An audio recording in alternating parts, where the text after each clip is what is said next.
Hello everyone! In my hand, I have this high-end power bank, the X100.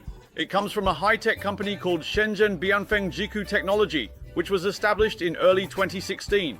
They mainly focus on the research and development of brushless motors, motor controllers, stabilization gimbals, photography equipment, drones, robots, medical devices, power tools, and other products, providing power system products and solutions. This company has a very impressive R&D team in the industry. The power bank I have here is designed to address the pain points of various high-power power banks on the market with a total output power of 310 watts. For those who enjoy my videos, please give a thumbs up and follow me. Now, let's not waste any more time and unbox this X100 Super Power Bank. This Super Power Bank, with a power of about 310 watts, comes in a very simple and elegant packaging. The front shows a real photo of the power bank, while the back displays a structural image of it. Below are the specifications, and at the bottom, you can find the certification information. On the side, there's the logo of the Super Power Bank, which should be the logo of Bianfeng Jiku. Opening the box, we take out the power bank itself, and inside, there's also a velvet bag for storing the power bank. This bag is quite nice, preventing any bumps during transport. Of course, there's foam padding as well. This is the bilingual manual for the power bank, with one side in English and the other in Chinese. It's quite rare to see such a detailed and fully colored manual for a power bank. The total weight of the power bank and the packaging is 822.5 grams, while the power bank alone weighs 634 grams. The width of the power bank is 78.4 millimeter, the thickness is 26.7 millimeter, and the height is 155 millimeters. It has a flat rectangular design with a cyberpunk style pattern, and in the middle there's the English logo for the X100 Super Power Bank. The ends of the power bank are made of very thick aluminum alloy panels secured with screws. The function button is a green one, and there are two Type-C ports, one for charging and discharging, and the other for input-output. The internal tongue edges are all black. There's also an XT30 input-output port on this side, along with a charging warning label. The middle part is made of transparent ABS plastic, which is very thick, and the interior is also made of aluminum alloy. We'll take a closer look at the internal components later. The transparent design allows us to clearly see how various components are distributed. The impressive display here only shows the specifications of the power bank. The model is X100, with a rated capacity of 97 watt-hours, which is allowed on airplanes since it doesn't exceed 100 watt-hours. At 5 volts and 3 amps, it equates to 19,400 milliamp-hours. We will test this through 5 charge and discharge cycles. Below are the manufacturer details and input parameters. The Type-C 2 port has a maximum input of 140 watts, and the output parameters indicate a total power of 315 watts. The C1 port has a maximum output power of 65 watts, while the C2 port can output a maximum of 140 watts. The output power is 21.6 volts at 15 amps, with a maximum output of 315 watts. Here is the certification information: CE certification from the EU and FCC certification from the USA. Please do not throw it in the trash and keep it away from fire sources. It features a rechargeable lithium battery made in China with a 97 watt-hour label indicating it can be taken on airplanes. The LED light can also serve as an emergency light outdoors, which is very practical. You'll need to explore the appearance and functions yourself. After reviewing that, let's jump into the 5 charge and discharge cycles. For the first charge of this power bank, we used a Greenyear 160 watt charger to charge it. The C2 port is the charging port, and we can see the displayed power here is 123 watts, while this side shows 121 watts. A slight discrepancy is normal. By double-clicking on the C2 port, we can see a simple curve graph on this white interface showing voltage, current, and wattage. Exiting the double-click, we charged it with 123.6 watt-hours of energy, while the power bank itself displayed 102.85 watt-hours. For the first discharge, we used a power of 140 watts, discharging 102.23 watt-hours over 43 minutes without interruption. Here it also shows 0. For the second charge, we again used the Greenpoint 140 watt charger.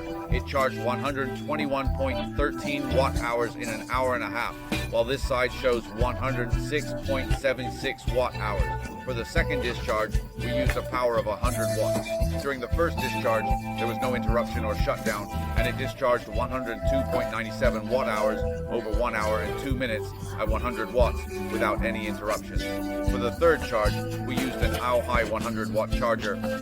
I used a 40W flagship charger to charge it, and this time it took in 122.01 watt-hours of power over a charging time of 1 hour and 26 minutes. For the third discharge, we used a power of 65W, and it released 102.68 watt-hours of energy, taking 2 hours and 18 minutes. This is the situation for the 65W discharge. Now for the fourth charge, it took in 122.16 watt-hours over the same charging time of 1 hour and 26 minutes. This time, I used an Apple 140W charger. For the next discharge, we used a power of 45W to fully discharge it, which released 104.87 watt-hours of energy over 2 hours and 20 minutes. This is the fifth charge, where it took in 121.4 watt-hours over a charging time of 1 hour and 46 minutes using a Kudaiki 15 charger. For the final discharge, we used a 5V3A power to see if its capacity matches the specifications. This time, it released 100.61 watt-hours of energy over 6 hours and 42 minutes, with a total capacity of 21,600 mAh. The rated capacity of this power bank is 19,400 mAh, and the actual capacity we discharged is over 20,000 mAh, which far exceeds its nominal capacity. This EdgePeak self-driven 100 power bank, after our 5 actual charge and discharge tests, shows an average efficiency of 84.2%.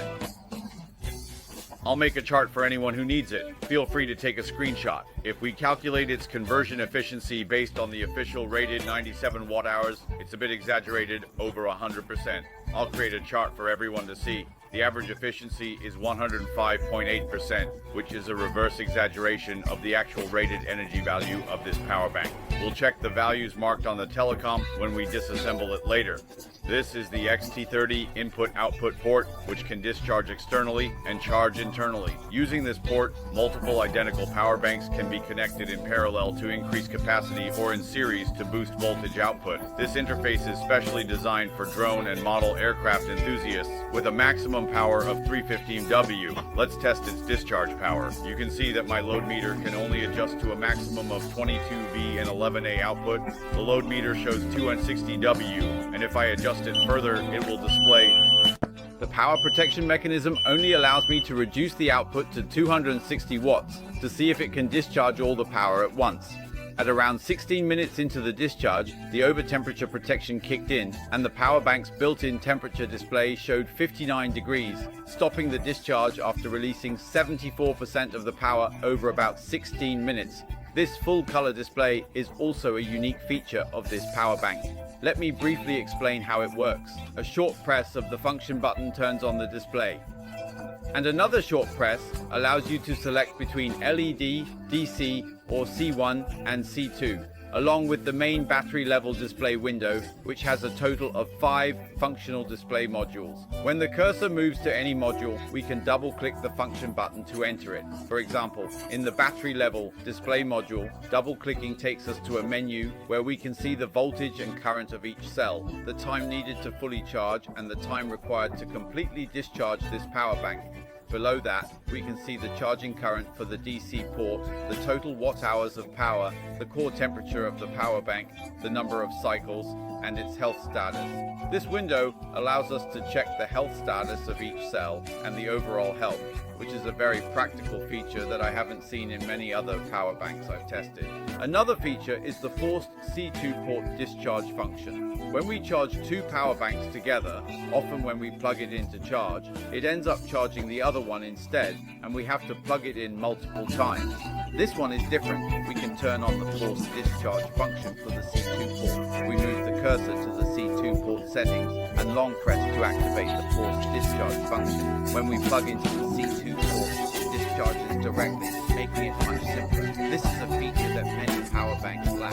Additionally, according to the developers from the Bianfeng district, this power bank can operate normally in low temperature environments down to minus 40 degrees.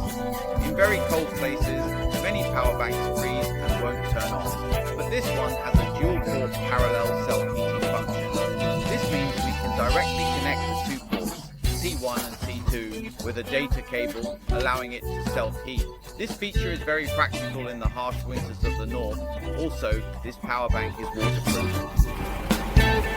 Now this power bank is fully charged. Before we started charging, we monitored the entire charging process. Let's take a look at the charging curve of this power bank. In the beginning, for about the first 2 minutes, it was at a pre-charged power of over 20 watts, and then it jumped up to 108 watts as the charging power started to rise. The maximum power hit 133 watts, then decreased to 97 watts and dropped to 93 watts. It continued to decrease until fully charged. This speed is fast with a 140 watt charger. The Type-C Eco protocol includes QC 3.0.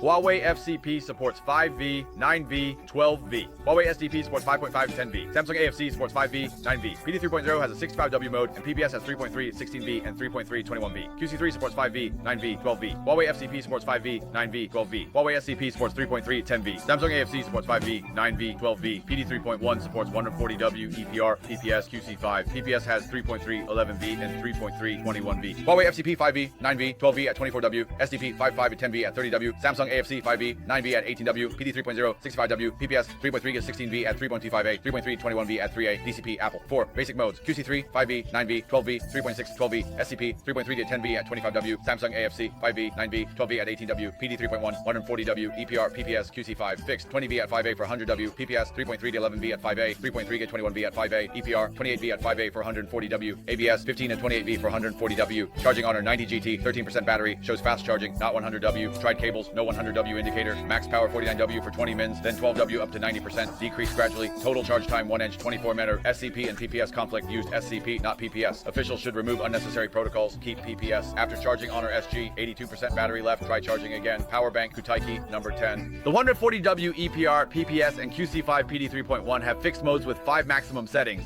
20V at 5A for 100W, PPS at 3.3 11V at 5A, and PPS at 3.3 21V at 5A. Below are the PD 3.1. EPR modes at 28V at 5A for 140W, and AVS at 1528V for 140W.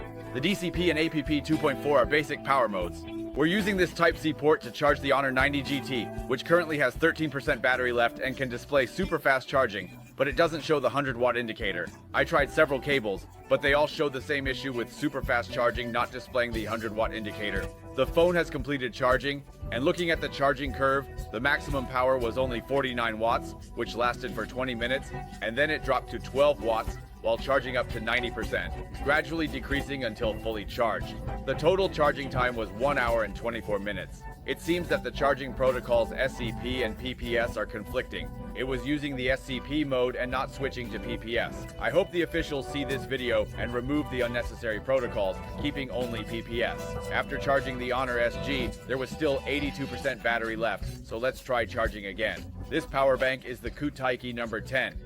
It's like charging the batteries of 2 drones directly to collect their charging data. Right now, the energy column is in a discharge state. We're starting with a PD of 100 watts, and the actual power is 87 watts. The Kutaiki 10 battery is fully charged. Let's take a look at the charging curve. At the beginning, the actual power was 87 watts, and it ran continuously for 10 minutes before dropping to 52 watts, charging up to 90%. The power gradually decreased, and the total charging time from empty to full was 41 minutes. Which is pretty fast. This power bank has a capacity of 10,000 mAh, and after charging the 10 energy column, it still has 46% left. Now let's charge the 6 super energy block, which is currently in a discharge state. We'll collect the charging data directly. The 6 block has already charged to 99%. Let's check the charging curve. The peak power was 40 watts, sustained for 9 minutes, then it dropped to 20 watts until it reached 90%. The total charging time from 0 to 100% took an hour. The 6 power bank still has 25% left. The standard version 15 power bank currently has 11% left, and the other one has 25% left. Let's see how much power it can transfer to this power bank. Right now, this power bank is completely drained. The energy column still has 44% left, and we charged in 33 units of energy. Let's look at the charging curve. It has been around 80 watts of power, discharging very strongly for 17 minutes. According to our actual discharge situation in this round, we put in a total of 99.36 watt-hours of energy over 4 charges. The first time we charged it, we put in 120.59 watt-hours. Based on the data we have now, the actual conversion efficiency is 82%. According to the official rated energy of 97 watt-hours, its efficiency reached an impressive 102%. Is this conversion efficiency high? You tell me, loyal fans. Due to my load meter, I couldn't capability of this DC port. I could only show you a discharge capability of 260 watts, and I didn't pull out the 315 watts. That's my fault, not the power bank's. Now, let me show you its strong discharge capability. We'll start with a 65 watt discharge power, and the Type-C port's force discharge function is also on. There's no interruption here, and we directly start with PD at 140 watts, bringing the total power to 198 watts. Then we'll connect the DC port for discharge. We start with a 4A load on the DC port at 91 watts, and the power here hasn't changed. Increasing the current to 5A gives us 113 watts, and the DC port is at 135 watts. The 156 watt DC port and the 178 watt DC port have already reached the maximum limit of my load meter. As you can see, the built-in meter shows a power output of 377 watts, which is really impressive. Over here, we still have PD at 140 watts, and on this side, PD at 65 watts with an 8A current. Let me add a bit more. 9A of current gives us 197 watts, and it can still handle that. Now, let's try increasing it to 10A.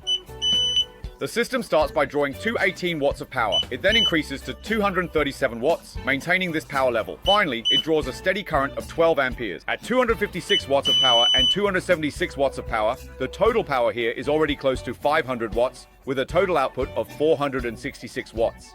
Who else on the market can beat that? The 466 watts I mentioned is the actual output power. I estimate that if my load meter could handle a bit more power, it would set a new record. This is due to my equipment, not the power bank. Right now, the total power from these two charging ports, Type-C1 and Type-C2, is 164 watts, which is enough to handle the dual gun fast charging of the Kudai number 15. Over here, we have 95 watts, which is PD 100 watts, and on this side, 62 watts, which is PD 65 watts. The dual gun fast charging indicators are the same, easily handling the dual gun fast charging of the Kudai number 15 Ultra. Is that powerful enough? You all can decide. Now, we're going to test the most critical data of this power bank, which is its waveform control. I'm really looking forward to seeing if it's as impressive as its special features. Right now, at Type-C Eco 5V3A, 15W power, the peak waveform is 118.3 millivolts, and the average waveform is 116.7 millivolts. At 9V3A, 27W power, the peak waveform is 156.8 millivolts, and the average waveform is 152.1 millivolts. At 12Y3A, 36W power, the peak waveform is 160.2 millivolts, and the average waveform is around 156.7 millivolts, all over 100 millivolts. At 15V3A, 65W power, the peak waveform is 151.7 millivolts, and the average waveform is 150 millivolts. For Type-C Eco at 20V 3.25A, 65W power, the peak waveform is 111.3 millivolts, and the average waveform is around 97 millivolts. This is the waveform situation for Type-C1, and for Type-C2 at 5E3A, which is 5 watts of power, the peak waveform is 20.9 millivolts, and the average waveform is 12.9 millivolts. At 9 volts, 3 amps, 27 watts, ripple peaked at 32 millivolts, averaging 23.7. At 12 volts, 3 amps, 36 watts, peak was 39.4 millivolts, averaging 31.9. At 15 volts, 3 amps, 45 watts, peak reached 53.3 millivolts, averaging 39. Type-C dual port performs well. At 2 volts, 3.25 amps, 65 watts, peak was 67 millivolts, averaging 39.6.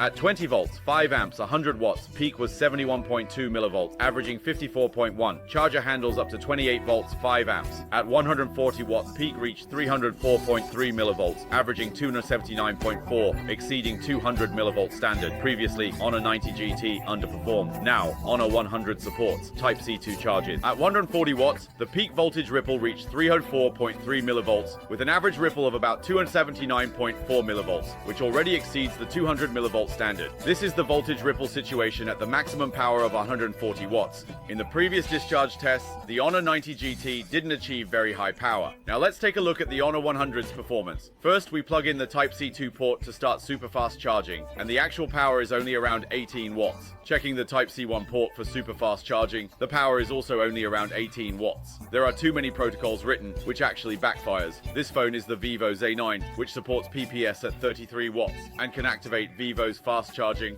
The actual power should reach around 30 watts without any issues. For the Type-C dual port, it can only show that it's charging, with the actual power only reaching about 12 watts. Don't be misled by the error in the report here. This phone is the Green Factory AC3, which shows that it's fast charging with the green charging indicator already on. The actual power is about 178 watts, but this report also has errors. The Type-C 1 port also starts fast charging with the green indicator, and the actual power is the same at 178 watts. For the Xiaomi phone, it can activate fast charging with an actual power of around 28 watts. The Type-C Eco can also start fast charging with the actual power around 15 watts. For Samsung phones, it can activate PD 3.0 with an actual power hovering around 18 watts. The power for Type-C Eco is similar. Based on these actual compatibility tests with various phones, this power bank can support PPS phones from the Green Factory with power up to around 30 watts. For Xiaomi phones, it can reach about 27 watts without any issues. And for Samsung phones, activating PD at 29 watts is also known. This is a test of phone compatibility. The performance of this 100-watt power bank is indeed very strong based on my actual test. The 66-watt ultra-high real power discharge function is currently an unbeatable innovation. The X30 discharge port is compatible with RC model batteries, featuring a unique design, excellent protection circuits, and a full-color 5-module display. It also has innovative internal battery health check capabilities and can withstand extreme cold, down to -40 degrees, as well as being water-resistant. These are all really impressive features that meet the demanding charging requirements of high-power devices. Plus, its playability and expandability are something that players need to experience for themselves.